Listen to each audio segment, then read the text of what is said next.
Hi, I'm Shane Bishop. I am the senior pastor of Christ Church in Fairview Heights, Illinois. I'm Brian Gibson, and I live in O'Fallon, Illinois. Brian doesn't just live in O'Fallon, he also works in Fairview Heights. And Brian is the president of Providence Bank, which is the bank that our church uses, but it's also my personal bank. And Brian, I have been a satisfied customer for 24 years. Looks like that one's going to work out. I like it. Yeah, it looks like it's going to work out. Let's keep it going. Keep it going. Brian and I wanted to have a little bit of conversation about some things going on in the country, contextualize some things, and look at it from the vantage point of humanity, and also to look at it from the vantage point of Christianity. So Brian, one of the things that utterly has impacted this country, and one of the things that had a profound impact on me, was that 8 minutes of video I saw concerning George Floyd. I remember watching it. And I'm one of those guys who says, don't make snap judgments on video because you don't know what happened before and all of that. Sure. But you watch that and it goes on so long. Right. And I remember thinking to myself, this can't happen. It can't happen. Not in my country. This cannot happen. Sure. And for about 20 seconds, the whole country seemed really united around that single thought. And appropriate protests happened. Some of that turned into violent protests. Some of that turned into mob action and looting and anarchy and all of those kind of things. Sure. And now I think it's fairly honest to say the whole thing's been politicized so much. For me, we still are in the window of an opportunity. And I want to encourage people not to dismiss what has happened. Sure. So within the window of opportunity to truly make this a better country, within that window, what might you share with me as your friend and as your pastor that could help offer some context on what we're going through as a nation right now? Well, I think to your point about everything being politicized, I think we need to step away from that. And we're talking about human beings. That's right. We're talking about people. And you and I have a relationship because we like the same things. We care about the same things. We have a lot in common. And it seems like when things get politicized, everybody runs to their corner and we don't get a chance to find that common ground. Yeah. We almost abandon our humanity and that human touch in our rush to poles on a linear spectrum. Sure. So hitting the brakes on that, I think is really, really important. Brian, as you look at what the country's going through, and as you look at how you feel and I think about how I feel, I've thought about some things that I think could be helpful to help us continue to maximize this window of opportunity this country has. And I know you have as well. What are some things in your heart that you might say to those that be watching this video? How can we keep what is good moving forward and not waste an opportunity to truly make some ground up in areas concerning things like race where we really need to make ground up? Sure. And obviously that's a difficult question to answer. But I'll speak from my perspective, and I think the key to it is kind of what we talked about is the commonality. What do we have in common? For that 8 minutes and 46 seconds. We have that in common. With that in common, we didn't like it. We didn't like what we saw. But it instead of focusing on that, it then splintered off into so many other different things. If we can just go back to the humanity. Yeah. That's right, wrong, or indifferent. Whatever he did, he's somebody's son. He's somebody's father. Yeah. And we're fathers. I hope to be a grandfather one day, but not too soon. It's the best job in the world, dude. But that's what my dad tells me. If he'd have known how good it was, he'd have had the grandkids first. That's right. I get reminded of that frequently. But again, it's that, what do we have in common? And how do we build from that instead of focusing on the differences. And one of the things I think about is we need to talk to each other.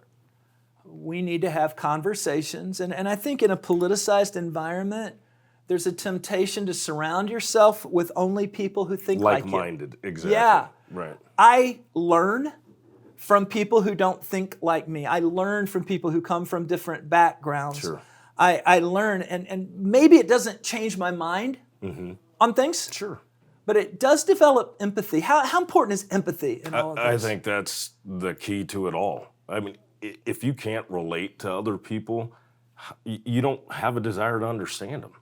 And empathy to me is what builds trust, and it builds understanding, and it at least opens the lane for communication. That's right. And if I share something with you and I feel like I'm risking a little bit to do it, but I do it, and you receive that in love and grace. Without judgment. Yes, you've just given me permission to share a little more with you. Absolutely. And the reciprocal works as well. And I just think it's so important, Brian, that we have people in our lives that we can talk to. Absolutely. And it's okay to have you need to have that trust, and you need to have that conversation, that relationship, I guess, to have the conversation where it's okay to ask the uncomfortable question or the naive question, whatever it is, but you have to create safe space for people to be able to have that dialogue. And that's really the whole problem with trying to sort something like this out on social media.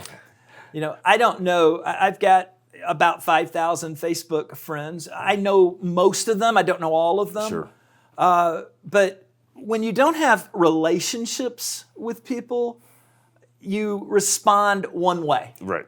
When you do have relationships with people, you respond a different way. Absolutely. And for me, that's where this incredibly Christian concept called love comes in. What's that mean to you in this context, that we love each other? We're called to do that, right? I mean, that's the tenet, one of the main tenets of our faith. That's right. Is to love one another. And if we can't do that, then what are we doing with our faith? How are we acting our faith? Well, Jesus was asked what the greatest commandment was, and he said, love the Lord your God with all your heart, soul, and mind. And the second is like it, love your neighbor as yourself. The Bible over and over says if we can't love people, we're really fooling ourselves if we say we love God. Right. So for me, so much of this does involve just this Christian notion, this beautiful Christian notion of love. Right. I don't have to agree with you on every single thing to love you. Absolutely. My goodness, my wife doesn't agree with me on everything. I hate to say this, I don't agree with myself on absolutely everything that I think either. Right. There's always some things I've kind of got in motion. You start second guessing yourself, no doubt. Right? No doubt. One of the things I love about you and I both have significant social media presences. And one of the things that you do very, very well, you will ask tough questions. And then you will really demand, because they're on your forum, that people stay civil. Sure. And I've noticed in your case, people normally do. And even though social media is a very difficult medium if you don't have relationships with people, if you do have relationships with people, sometimes it's good just to know what other people are thinking. Sure. So when you ask these questions, and let's say you get a response from somebody that's a world away from how you're thinking about things, how do you show love to that person from your perspective? One of the things I always like to do when I ask a question, help me understand. I love it when you say that. Yeah. Right? Give me a hand, right? Exactly. That's not dismissive to what you believe. That's correct. But just help me, because I'm in a different space. That's right. Potentially. Help me understand how you see it. To me, that's empathy. Yeah. And some people put that out as bait.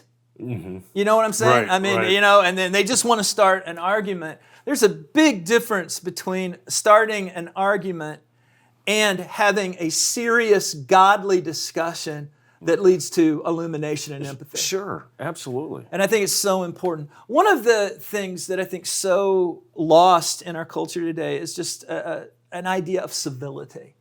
We don't know how to be civil to one another. And you talk a lot about finding commonalities.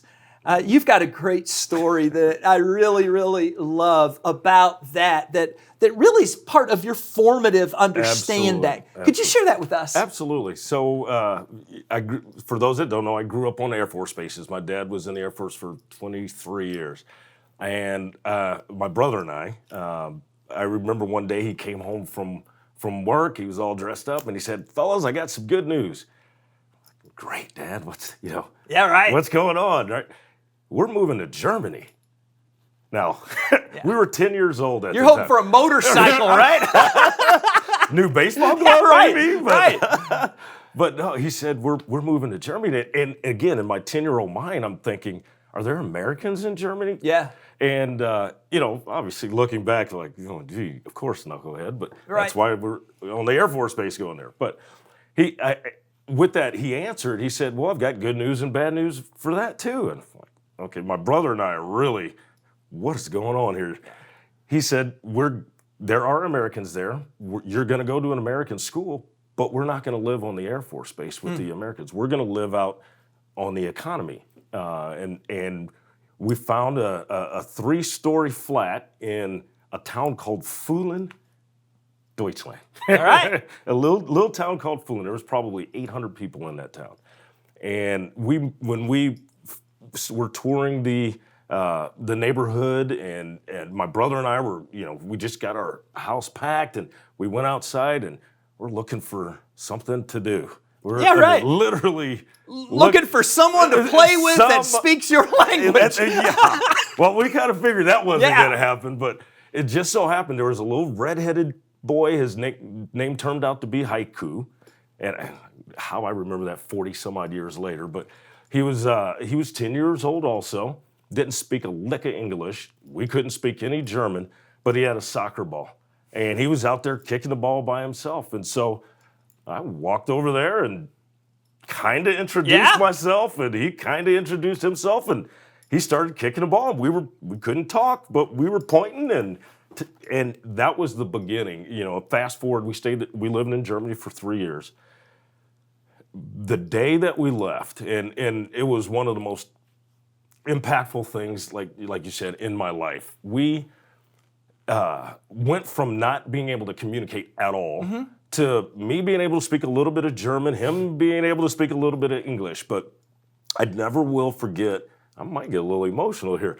I never will forget the embrace when I told him that we were going back to the States. And now, this is my buddy. I mean, we hung out for 3 years straight every single day. I would stay at his house, and he would stay at ours. And we just held each other, and we just cried. And to this day, I think back to that, and it makes me wonder, and part of my help me understands here is how can we not find that? Why can't we find that 10-year-old boy in all of us? Yeah. We just wanted to be friends. We just wanted somebody to hang out with. Why can't we do that when we have so much in common in the greatest nation on earth? Absolutely. Well, when you look for commonalities, it's pretty easy to find. If you're looking for things that separate, that's easy to find too. So, the big idea is you're going to get what you're looking for. Right. That's and exactly right. I'm looking to understand. Sure. I'm looking to love. I'm looking to be empathetic. I'm looking to hear more than I am to speak. Right. And the other thing I'm looking for is a better America. You and I got a lot of things in common. We love God. Yes. We love this country. And as it all turns out, we both love baseball. We are exactly on the same page when it comes to baseball. So, a little commonality, a little understanding. My friend. Sir. There we go. How's that? Hey, and I even look good in a pirate hat. It does look good. Wait, thank you. And you look pretty good in red yourself. That is a pretty good looking cardinal hat. Guys, thanks for hanging out with us. I hope that this conversation has touched your heart, maybe got you to thinking a little bit. But we are all God's children. We are all loved deeply by God. And because of that, we can certainly love each other. Let's do that. Let's make that our highest priority. Absolutely. Even if you got to wear a pirate hat. A big one. A big one. A big one. Blessings to you all. Thank you. Thanks for having me. It's just been a joy.